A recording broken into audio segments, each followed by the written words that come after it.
Okay, so hello students and aspirants, welcome to TWS Academy and the Way of Solution. সকলকে স্বাগত। আজকে আমরা আরেকটা ইম্পর্টেন্ট ভিডিও নিয়ে তোমাদের কাছে চলে এসেছি। যারা তোমরা এবছর উচ্চ মাধ্যমিক পাশ করলে বা পরীক্ষা দিচ্ছ এবং রেজাল্ট কিছুদিনের মধ্যে পাচ্ছ, তো উচ্চ মাধ্যমিক পাশে কেন্দ্র এবং রাজ্য সরকারের ঠিক কোন কোন চাকরি হয় এবং সেই সকল নিয়ে বিস্তারিত আলোচনা করব কিন্তু আমরা আজকে আমাদের এই ইম্পর্টেন্ট ভিডিওটিতে। তো তার মানে স্যার আমাদের বাড়িতে তো সকলেই বলে যে না রে উচ্চ মাধ্যমিক পাশ করেছিস, গ্রাজুয়েশনটা করে নে ন্যূনতম, বা বিটেক কর বা মেডিকেল পড় বা নর্মাল গ্রাজুয়েট হওয়া কিছু একটা কর। গ্রাজুয়েশন না হলে কি স্যার চাকরি কি সত্যি পাওয়া যায় না? বিশেষ করে সরকারি চাকরি কি এতই কঠিন যে উচ্চ মাধ্যমিক লেভেলেও কোনো সরকারি চাকরি পাওয়া যায় না? ওরে না, তার জন্যই কিন্তু আজকে তোমাদের জন্য ইম্পর্টেন্ট ভিডিওটি। আচ্ছা, আমরা তো অনেক কিছুই জানি না যে উচ্চ মাধ্যমিক পাশেও সরকারি চাকরি হয়। অনেকেই অবাক হয়ে যাবে, স্যার মাধ্যমিক পাশেও সরকারি চাকরি তো আগেকার দিনে হতো, এখন কি হয়? হ্যাঁ রে বাবা, হয়। এই জেনে নেওয়ার জন্য এবং ইনফরমেশনটার জন্যই কিন্তু আজকে আমরা এই ভিডিওটাকে নিয়ে এসেছি তোমাদের জন্য। তো চলো আমরা দেখে নিই যে কেন্দ্রীয় সরকারের এবং রাজ্য সরকারের তরফ থেকে প্রত্যেক বছর উচ্চ মাধ্যমিক পাশে ঠিক কোন কোন চাকরির নোটিফিকেশন গুলোকে বের করা হয়। তার আগে দেখে নিই যে আমরা কেন্দ্রীয় সরকারের কিছু গুরুত্বপূর্ণ সংস্থা যারা কিন্তু প্রত্যেক বছর রিক্রুটমেন্ট গুলোকে কন্ডাক্ট করিয়ে থাকে।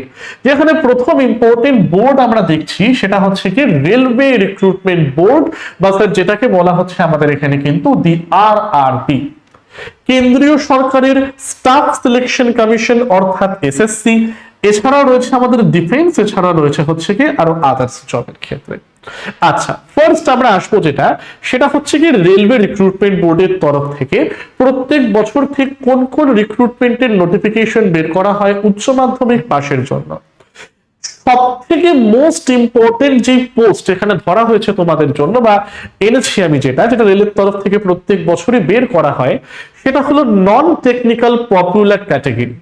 তোমরা যারা উচ্চ মাধ্যমিক দিলে বা উচ্চ মাধ্যমিক পাস করেছো তারা হয়তো প্রত্যেকেই এই পদ সম্বন্ধে বাকিবহাল যে তোমাদের ধরো কোনো সিনিয়র এই পোস্টে পরীক্ষা দিয়ে চাকরিটা কিন্তু অলরেডি করছেন।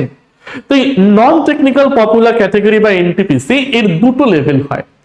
একটা লেভেল তুমি একটা লেভেলে কিছু পোস্ট আছে যেগুলো তুমি গ্রাজুয়েশন করার পরে তুমি সেই পোস্টে অ্যাপ্লাই করতে পারো। আবার কিছু পোস্ট রয়েছে যেখানে কিন্তু উচ্চ মাধ্যমিক পাশ হলে ন্যূনতম অ্যাপ্লাই করা যায়। যার মধ্যে প্রথমটা হচ্ছে কি যেটা কি যে আন্ডার গ্রাজুয়েট, এটা আমরা দেখেই চলেছি প্রত্যেকে। আর স্যার এই পোস্টের জন্য এজ লিমিট আমার কত হয় স্যার? 18 থেকে 30 বছর পর্যন্ত কিন্তু এটার এজ লিমিট আমার হয়ে থাকে। এবারে বলা হচ্ছে এই NTPC আন্ডার গ্রাজুয়েট লেভেল বা 12 লেভেলের জন্য ঠিক কোন কোন পোস্ট গুলো আমার বেরোয়।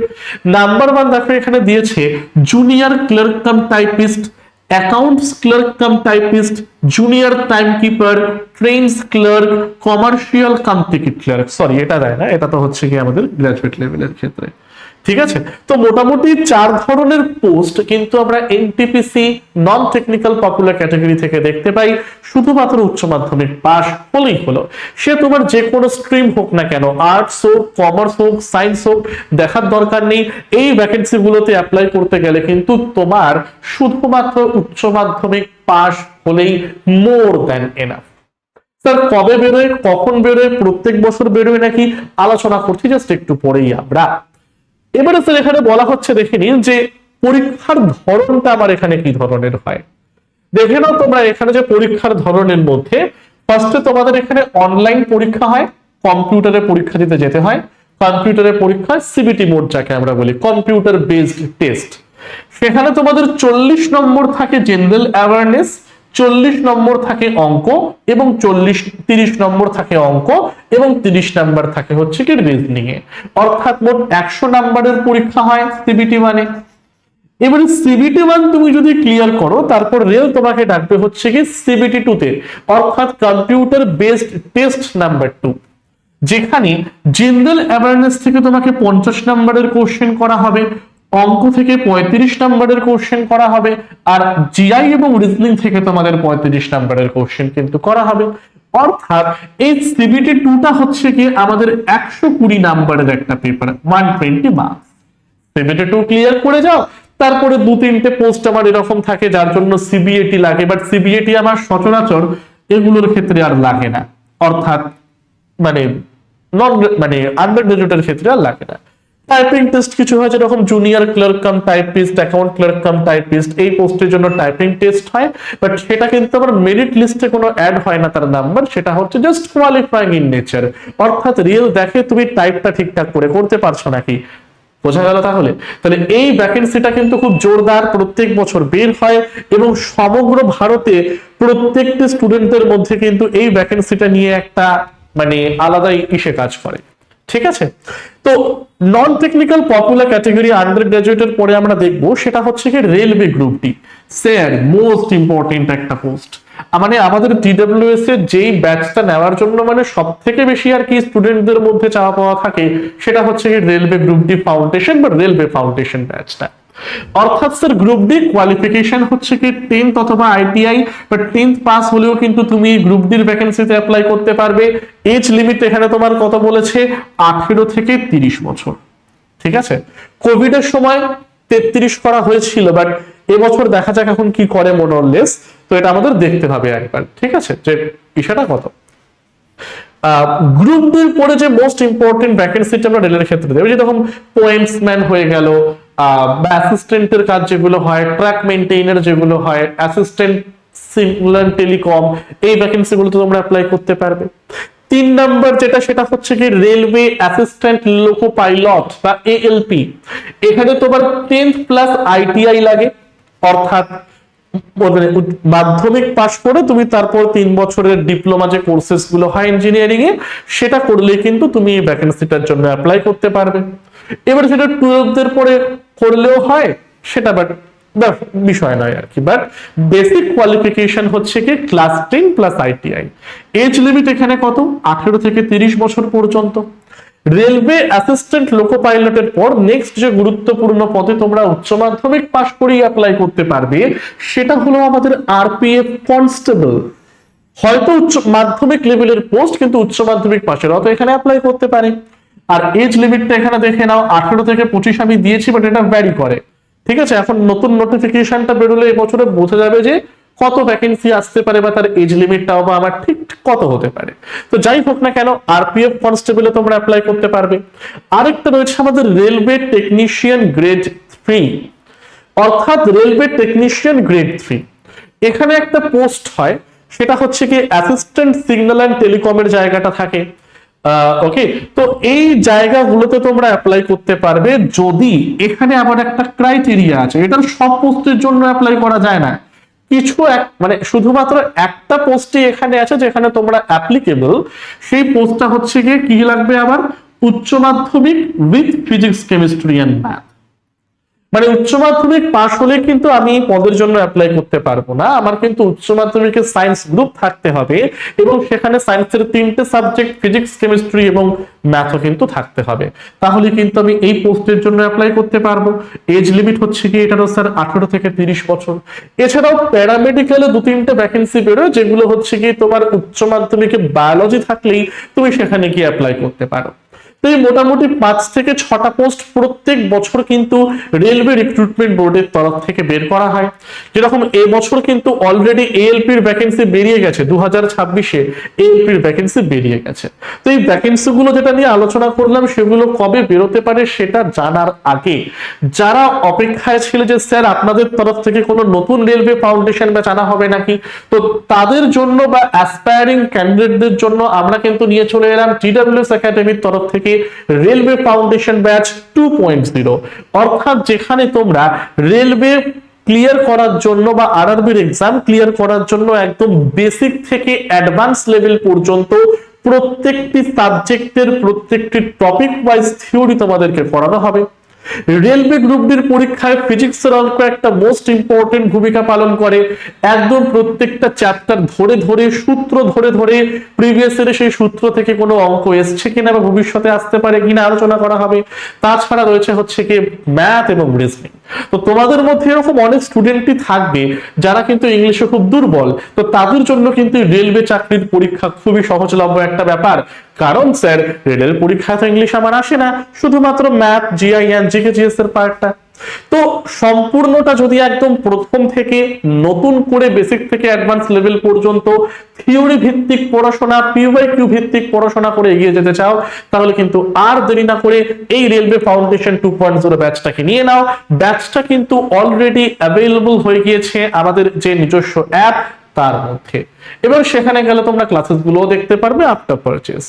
ব্যাচের ভ্যালিডিটিটা হচ্ছে কি 12 মাসের জন্য, অর্থাৎ স্যার ক্লাস আমার 4 মাসের মধ্যে কমপ্লিট করিয়ে দেব, কিন্তু ক্লাসের পর তার ভ্যালিডিটিটা মানে কতদিন ধরে তুমি ভিডিওগুলোকে দেখতে পারবে বা স্টাডি ম্যাটেরিয়াল, নোটস, কোশ্চেন সেটগুলোকে অ্যাভেল করতে, সেটা 12 মাস পর্যন্ত কিন্তু করতে পারবে তোমরা। এটা কিন্তু সম্পূর্ণ একটি লাইভ ব্যাচ, কোনো রেকর্ডেড ব্যাচ নয়। আর লাইভের রেকর্ডেড ভার্সন মানে ধরো আমি এখন তোমায় ক্লাসটা করাচ্ছি, অনেকেই আছে এই মুহূর্তে ক্লাসটা দেখতে পারছো না বা করতে চাইছো না, ধরো তার রাতের দিকে সুবিধা হবে, তো কি করবে, সেই আমার বিকেলের লাইভ ক্লাসটা যাতে তুমি রেকর্ডেড ভার্সনটাকে দেখে নেবে। তো সবকিছুই কিন্তু হবে আমাদের রেলওয়ে ফাউন্ডেশন ব্যাচটার মধ্যে। ক্লাসেস কিন্তু আমাদের 3রা মার্চ থেকে স্টার্ট হয়ে যাচ্ছে, তাই আর দেরি না করে আজকেই তোমরা পারচেজ করে নিতে পারো এই রেলওয়ে ফাউন্ডেশন ব্যাচগুলোকে। ঠিক আছে, আচ্ছা, যেটা আলোচনা করার ছিল যে এই আপনি যে রেলের এতগুলো ভ্যাকেন্সিকে নিয়ে আলোচনা করলেন, এই ভ্যাকেন্সিগুলো এই বছর ঠিক কোন কোন সময় বের হতে পারে। দেখো এই নোটিফিকেশনটা ভেরিফাই করিনি, বাট এটা আমাদের বিভিন্ন গ্রুপ বা সরকারি চাকরির যে গ্রুপগুলো থাকে সেখানে বারংবার এটা সার্কুলেট হচ্ছিল। তো যাই হোক না কেন, আমরা দেখতে পেয়েছিলাম যে অ্যাসিস্ট্যান্ট লোকো পাইলটের ভ্যাকেন্সি এখানে বলা হচ্ছিল যে ফেব্রুয়ারি মাসে বেরোবে, বেরিয়ে গিয়েছে এটা অলরেডি। এছাড়াও টেকনিশিয়ান, সেকশন কন্ট্রোলার, এগুলোর ভ্যাকেন্সি মার্চ এবং এপ্রিলে আমার বেরোতে পারে। এনটিপিসি যেটা সব থেকে বড় পোস্ট আমি আলোচনা করছিলাম তোমাদের সাথে, সেটা আমাদের অগাস্টে বেরোতে পারে। এছাড়া লেভেল 1 বেরোতে পারে হচ্ছে কি অক্টোবরে আবার, ঠিক আছে, মানে সেটা 26-এরটা যেটা বেরোবে। এখন তো 25-এর ফর্ম ফিল আপটা চলছে, তো যারা যারা মনে করছে যে না স্যার 25-এরটাই দিয়ে দেবো এবং 4 মাসে আপনাদের কোর্স পড়ে এ বছরই আবার চাকরি চাই, ফার এনাফ, এখনই তোমরা পারচেজ করে নাও এবং ফর্ম ফিল আপ করে নাও। 2025-এর রিক্রুটমেন্ট কিন্তু এখনো চলছে। 2025-এ রেলওয়ে গ্রুপ ডি যেটা 10th লেভেল আলোচনা করছিলাম তোমাদের সাথে, তার কিন্তু ফর্ম ফিল আপ আমার এখনো চলছে এবং সেটা কিন্তু 3রা মার্চ পর্যন্ত চলবে। তো সেটাকেও কিন্তু তোমরা এখনো করে নিতে পারো এবং প্রিপারেশনের টাইমটাও কিন্তু তোমরা পেয়ে যাবে এখানে। ঠিক আছে, তো এগুলো হচ্ছে অ্যাসেসমেন্ট কোন কোন দিনে বা কোন কোন মাসের মধ্যে আমার এই পার্টিকুলার ভ্যাকেন্সি গুলো কিন্তু বের হতে পারে। এবারে স্যার একটু আলোচনা করি আমরা এসএসসি সিএইচএসএল এসএসসি সম্পর্কে। এসএসসি মানে হলো কেন্দ্রীয় সরকারের স্টাফ সিলেকশন কমিশন, যেখানে ক্লাস 12 এর জন্য সব থেকে মোস্ট ইম্পর্টেন্ট পোস্ট আমার যেটা, সেটা হলো কম্বাইন্ড হায়ার সেকেন্ডারি লেভেল বা যাকে আমরা বলি সিএইচএসএল। এটার কোয়ালিফিকেশন হচ্ছে গিয়ে উচ্চ মাধ্যমিক পাস হলেই হয়। বয়সের সীমা হচ্ছে গিয়ে আমাদের কিন্তু 18 থেকে 27 বছর পর্যন্ত। স্যার সিএইচএসএল এর পরে হচ্ছে কি মাল্টিটাস্কিং স্টাফ বা এনটিএস, এছাড়াও আমাদের ইনকাম ট্যাক্স ডিপার্টমেন্টের যে হাওলদার, এইগুলোর রিক্রুটমেন্ট করা হয় এমটিএস পরীক্ষার মাধ্যমে। এটা হচ্ছে কি তুমি মাধ্যমিক পাস হলেই তুমি এটার মধ্যে অ্যাপ্লাই করতে পারো।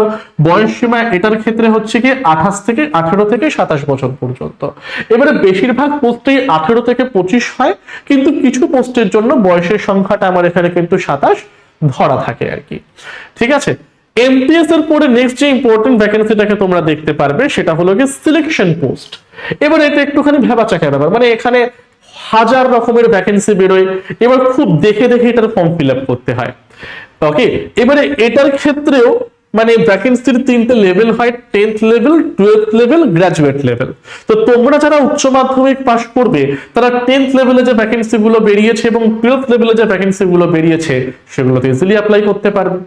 এবারে এখানে কিছু ক্রাইটেরিয়া থাকে, মানে শুধুমাত্র উচ্চ মাধ্যমিক পাস করলে কি হবে না স্যার।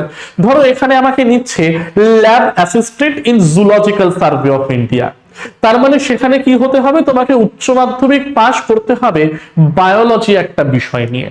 বোঝা গেল তাহলে? ধরো বলা হলো Indian institute of chemical biology, সেখানে ধরো বললো যে উচ্চ মাধ্যমিকে তোমার যে কোনো একটা সাবজেক্ট কেমিস্ট্রি বা বায়োলজি হতে হবে। তো এখানে উচ্চ মাধ্যমিক পাস এবং মাধ্যমিক পাশে তো লোক নেওয়া হয়, কিন্তু কিছু স্পেশাল শর্ত তোমার উপর চাপানো হয়। তো সেটা ফর্ম ফিল আপের সময় আমরা সকলে দেখতে পারবো।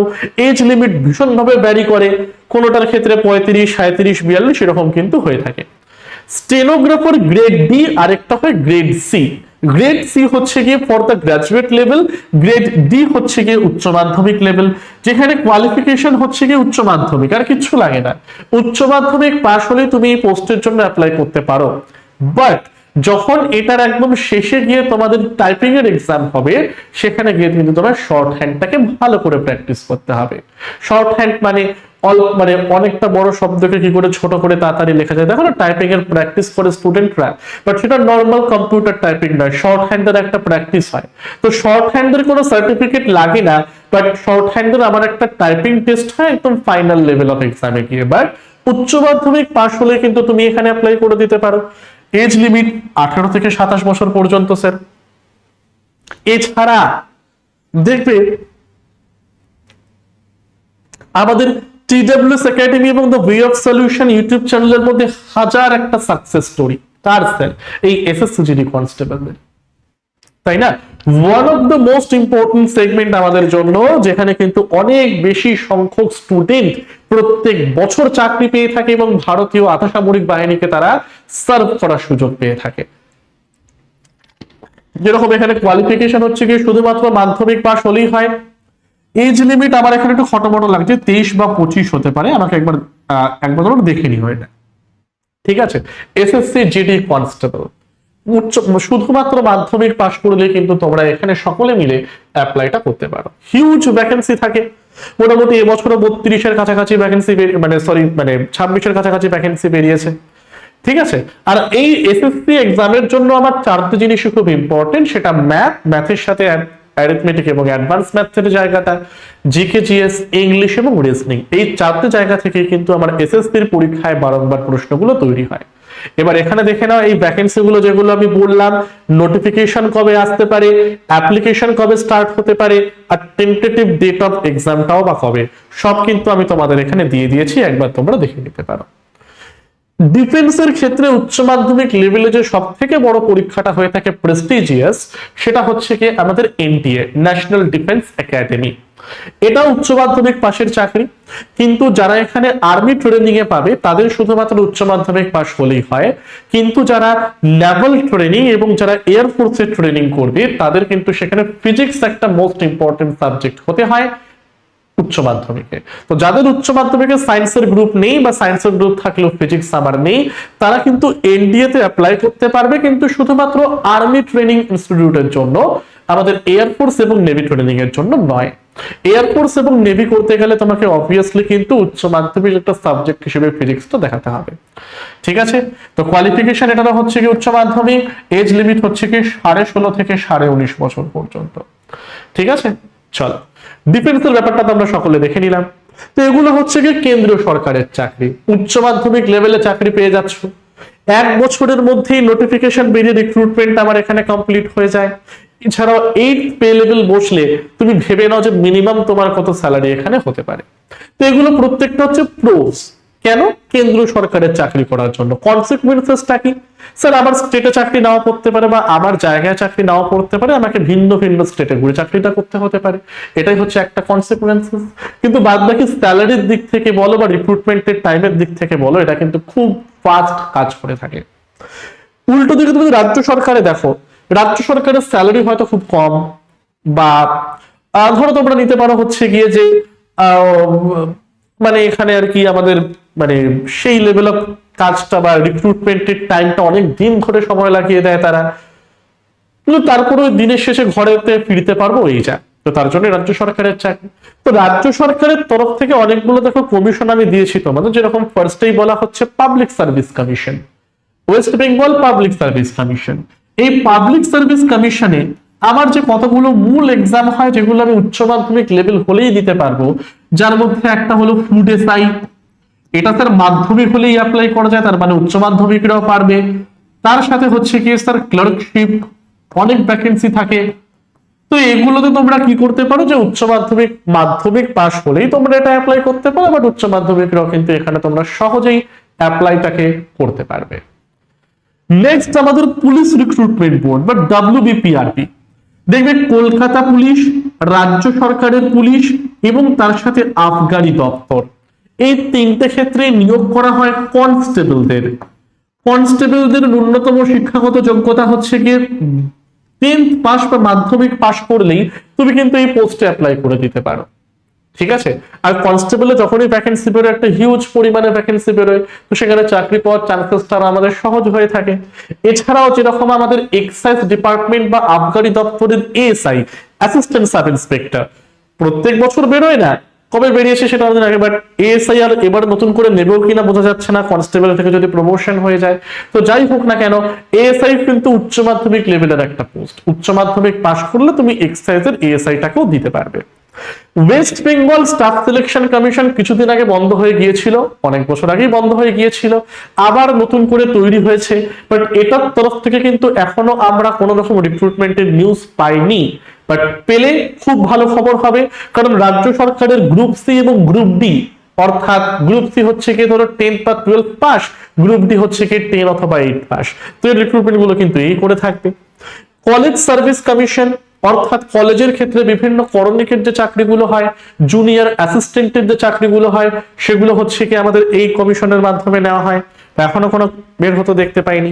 মিউনিসিপাল সার্ভিস কমিশন, যেরকম আমাদের কলকাতা মিউনিসিপাল সার্ভিস কমিশনে জুনিয়র অ্যাসিস্ট্যান্ট, সাব ওভারসিয়ার, এই যে পদগুলো বের হয়, এই পদগুলো কিন্তু আমাদের উচ্চ মাধ্যমিক পাশ হলেই আমরা সেখানে অ্যাপ্লাই করতে পারবো, এবং কলকাতা কর্পোরেশনের মতন এলাকায় চিরটা কাল আমরা চাকরি করতে পারবো।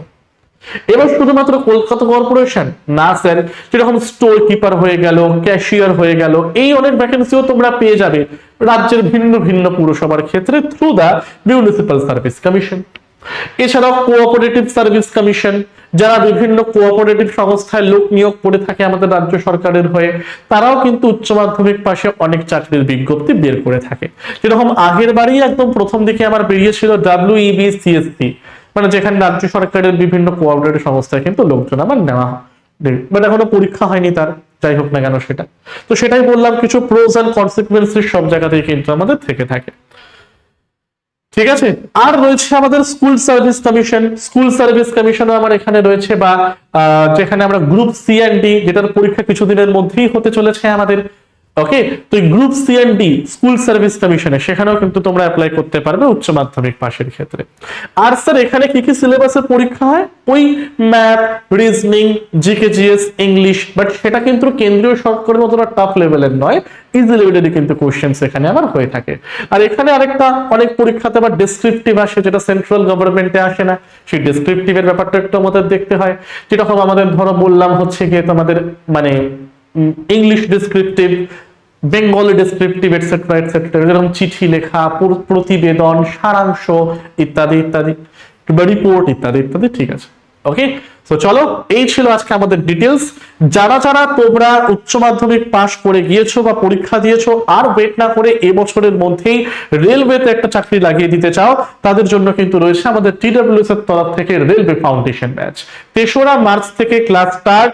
যারা যারা মনে করছো যে স্যার আমরা এবছর রেলের চাকরি পেতেই হবে, তারা কিন্তু আর দেরি না করে ব্যাচটাকে আজকেই তোমরা কিন্তু পারচেজ করে নেবে।